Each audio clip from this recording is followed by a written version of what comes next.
Assalamu alaikum. Welcome to my channel Akka Physics Jolie. Today our topic is Introduction to Physics. So let's start. In the 19th century, physical sciences were divided into 5 distinct disciplines. मैंने आपको पीछे बताया था कि किस तरह से natural philosophy को 2 बड़ी ब्रांचेस में तकसीम किया गया था, biological sciences and physical sciences. और फिर फिजिकल साइंसेस को मज़ीद आगे बताया जा रहा है कि 19th सेंचुरी में आगे मज़ीद 5 ब्रांचेस में तकसीम किया गया था। वो कौन कौन से डिसिप्लिन्स थे? Physics, chemistry, astronomy, geology and metrology. इनमें से फ़िज़िक्स के अंदर हम मोशन के बारे में, heat, sound, light, electricity, magnetism, atoms, nucleases, plasma, geography, ज़मीन का जितना है, हर चीज़ के बारे में हम लोग पढ़ते हैं फ़िज़िक्स के अंदर। केमिस्ट्री के अंदर हम केमिकल्स वगैरह के बारे में पढ़ते हैं, रिएक्शंस वगैरह के बारे में पढ़ते हैं। एस्ट्रोनॉमी आपको पता है, फल्कियात नॉलेज सारा इसमें आता है। उसके बाद जियोलॉजी, ज़मीन से रिलेटेड, मेट्रोलॉजी हमारा जो है इसमें मटीरियल के बारे में सारा कुछ पढ़ा जाता है। तो इन ब्रांचेस में फ़िज़िकल साइंसेस को तकसीम किया गया था। The most fundamental of these in the physics, इन सब में से जो बुनियादी है, मैंने आपको बताया कि फ़िज़िक्स के अंदर कितना ज़्यादा नॉलेज है। हर ब्रांच जो है वो बेसिकली पीछे जाके फ़िज़िक्स के साथ ही मिलती है। कोई भी, मैं कहूँगी कि कोई भी ऐसी साइंस की ब्रांच नहीं है जिसके अंदर फ़िज़िक्स का अमल दखल ना हो। आप बायो की ही मिसाल ले लें, जो डॉक्टर्स हैं, जो मशीनरी इस्तेमाल करते हैं, क्या वो फ़िज़िक्स के रूल्स पे नहीं बनती? उसके अंदर इलेक्ट्रिसिटी यूज़ नहीं होती, उस पर जितने भी रूल्स लगते हैं वो सारे के सारे रूल्स, वो लॉज, वो प्रिंसिपल्स सारे फ़िज़िक्स के ही तो इस्तेमाल किए जाते हैं। या मैथ्स ले लें तो मैथ्स भी बेसिकली फ़िज़िक्स की ही एक बिल्कुल उसके सिमिलर एक बुक है।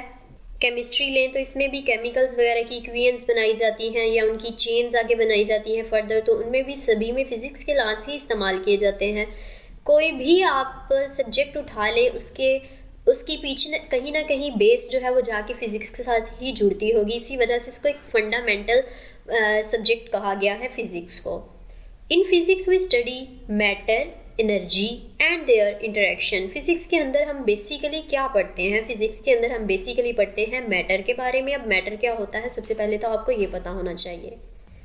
कोई भी ऐसी चीज़ जो जगह घेरे, यानी वो अपना वजूद रखती है। जैसे हम अपनी बात करें, अगर बजाते खुद मैं हूँ, तो मैं जहाँ पे बैठी हूँ या जहाँ पे खड़ी हुई हूँ, तो मैंने कुछ ना कुछ जगह ली हुई है। इसको कहते हैं कि स्पेस ऑक्यूपाई करना। तो कोई भी चीज़ जो स्पेस ऑक्यूपाई करती है, जो जगह को घेरती है, ठीक है, या वज़न रखती है, ठीक है, उसको मैटर कहा जाता है।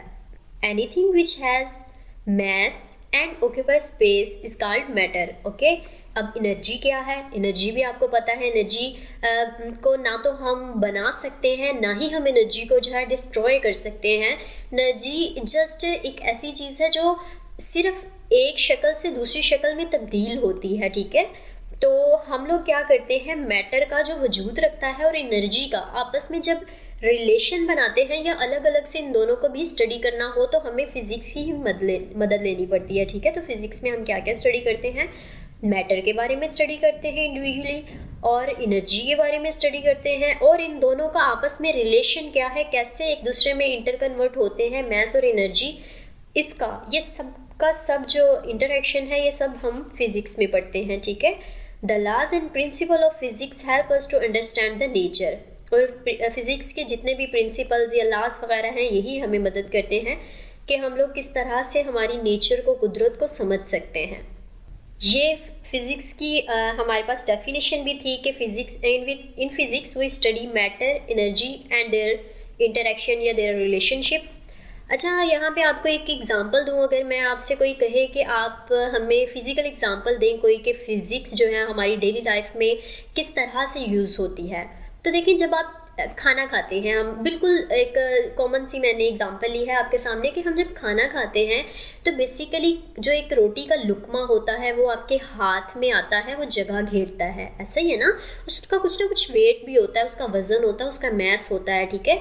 लेकिन जब आप उसको अपने अंदर लेके जाते हो, हमारा डाइजेस्टिव सिस्टम उसको हजम करता है या जिस तरह से भी प्रोसेसिंग हमारे अंदर होती है, उसके बाद क्या होता है, उसके बाद वो एनर्जी में तब्दील हो जाता है, वो हमें एनर्जी देता है, हम काम करने के काबिल हो जाते हैं। तो ये हमने क्या किया, हमने एक मैस को यानी हमने एक मैटर को किस में कन्वर्ट कर दिया है, एनर्जी में कन्वर्ट कर दिया है। ठीक है, तो मैटर और एनर्जी का कन्वर्जन आपको समझ आ गई। इसी तरह जब हम चलते हैं तब भी हमें एनर्जी की ज़रूरत होती है, वही खाना हमें जो हमने खाया था मैटर की फॉर्म में, वही एनर्जी की फॉर्म में हम लोगों को जो है वो मदद देता है। ठीक है, और इसी तरह अगर हम मिसाल लें सूरज की, सूरज भी आपको पता है खुद एक मैटर है, जगह घेरी हुई है उसने हमारी स्पेस में।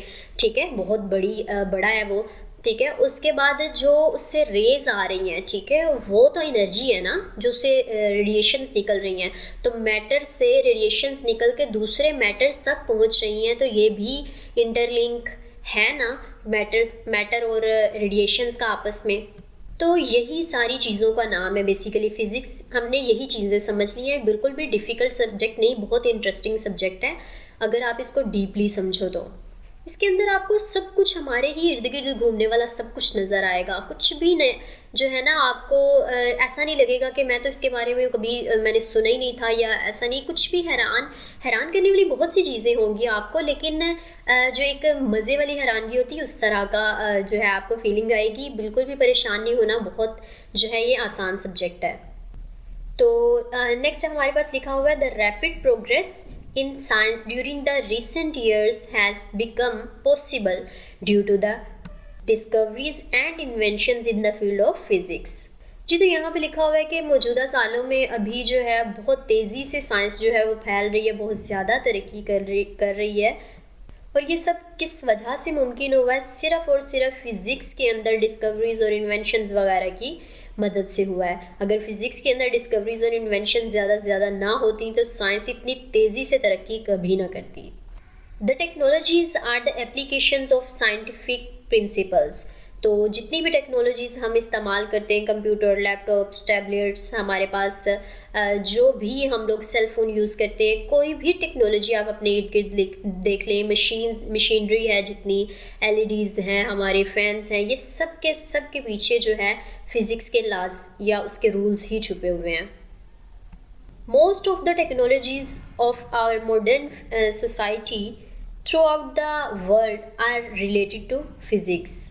तो ये चीज़ मैंने आपको पहले भी बता दी कि थ्रू आउट द मतलब हमारे पूरी दुनिया में जितनी भी टेक्नोलॉजीज़, मॉडर्न किस्म की टेक्नोलॉजीज़ हमारे पास हैं, वो सारी की सारी जो हैं वो किससे रिलेट करती हैं, फ़िज़िक्स से रिलेट करती हैं, इसी के लॉज, इसी के प्रिंसिपल्स पे बनाई गई हैं। For example, a car is made on the principle of mechanics आपको पता है मोशन से रिलेटेड होती है, जिसके अंदर हम मोशन की स्टडी करते हैं। ये फिज़िक्स की एक ब्रांच है मैकेनिक्स। और मोशन आपको पता है कार का जो है वो रिश्ता है ही मोशन के साथ, तो मैकेनिक्स के जो रूल्स हैं वो इस्तेमाल किए जाते हैं कार बनाने के लिए। एंड रेफ्रिजरेटर की मिसाल ले लें आप, is based on the principle of thermodynamics. अब थर्मोडायनेमिक्स क्या है? थर्मोडायनेमिक्स भी जो है ये फिज़िक्स की ही एक ब्रांच है, जिसके अंदर हम जो है वो हीट के ज़रिए से मोशन लाते हैं। ठीक है, तो ये सारी चीज़ें क्या हैं, परेशान नहीं होना, आगे जाके हमने डिटेल में इन सारी चीज़ों को पढ़ना है। In our daily life we hardly find the device where physics is not involve. वो कह रहे हैं हमारी ज़िंदगी में, हमारे इर्द गिर्द हम जितनी भी चीज़ों को रोज़मर्रा देखते हैं, बहुत मुश्किल है कोई ऐसी चीज़ ढूंढना जिसका ताल्लुक आपको फ़िज़िक्स की ब्रांच से ना मिले, यानी उसके अंदर फिज़िक्स के कोई रूल्स, कोई उसके लॉज, कोई प्रिंसिपल्स इस्तेमाल ना हुए, ऐसी चीज़ को ढूंढना बहुत ज़्यादा मुश्किल हो गया हुआ है आज के दौर में। कंसीडर फ़र्ज़ करें कि हमारे पास पुलिस हैं। पुलिस क्या होती हैं? अगर आपने कोई कभी कुआं देखा हो, उसके अंदर जो ऊपर वाली साइड पे पुली एक लगी होती है, जिसके साथ बेल्ट या चेन लगी होती है, जिसके साथ बाल्टियाँ दोनों साइड पे लटकाई जाती हैं, या एक साइड से आप खींचते हो और दूसरी साइड से पानी की भर के बाल्टी ऊपर आना शुरू हो जाती है, उसको कहते हैं हम पुली। आप लोग अपनी लेबॉर्ट्री में इन पुलिस के साथ प्रैक्टिकल भी करोगे, आपको ज़रूर करवाए जाएंगे। तो यहाँ पे यही लिखा हुआ है, consider pulleys that make it easy to lift heavy loads. ये देखें, जैसे मैंने आपको उसकी कुएं की मिसाल दी कि वो भी तो बाल्टी में जो पानी भरा हुआ होता है एक हैवी लोड ही तो होता है, ठीक है। तो उसको ऊपर को खींचने में हमें मदद करती हैं पुलिस। और पुलिस किसके रूल पे बनाई जाती हैं? फिजिक्स के रूल्स पे बनाई जाती हैं। Electricity is used not only to get light and heat but also mechanical energy that drives fans and electric motors etc.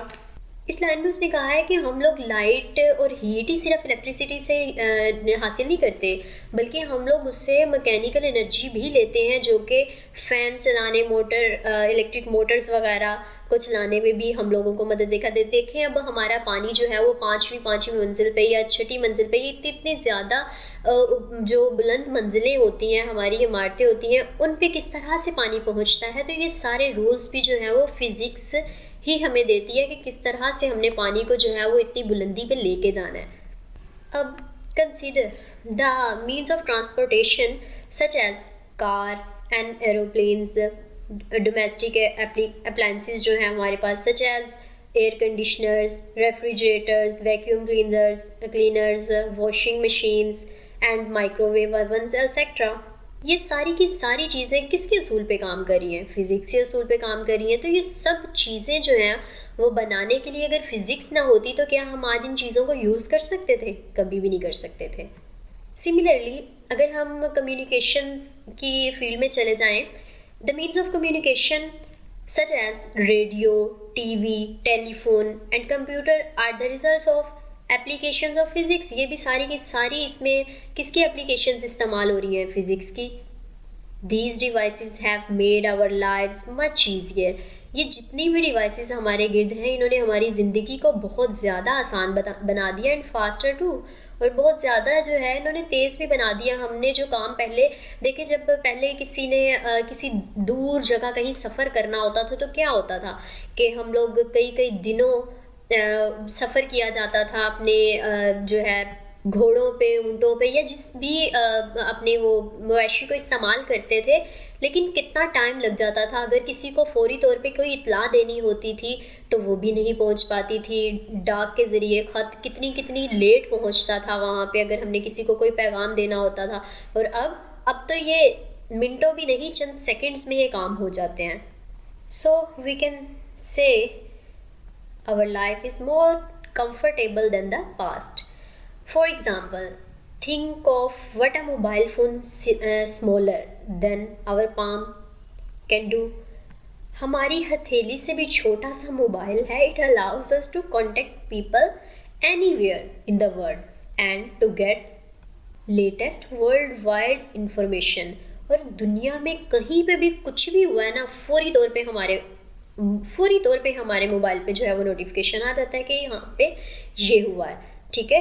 तो देखो हमारी हथेली से भी छोटा उसका साइज़ है एक सेल का, और किस तरह से वो इतना फास्टली हम लोगों को कम्युनिकेट कर रहा है एक दुनिया के दूसरे कोने से। We can take and save pictures, हम लोग उसमें तस्वीरें ले सकते हैं, उनको सेव भी रख सकते हैं अपनी मेमोरी के तौर पे। सेंड एंड रिसीव मैसेजेस, अपने पैगामात को सेंड कर सकते हैं, रिसीव कर सकते हैं of our friends and family, ठीक है। We can also receive radio transmission and can use it as a calculator as well. हम लोग उसमें से क्या कर सकते हैं? रेडियो सुन सकते हैं, उसके बाद हम लोग उसको कैलकुलेटर के तौर पे इस्तेमाल कर सकते हैं, हम लोग उसको लाइट के तौर पे इस्तेमाल कर सकते हैं। बहुत से फ़ायदे हैं, आजकल तो बेतहाशा ही हैं।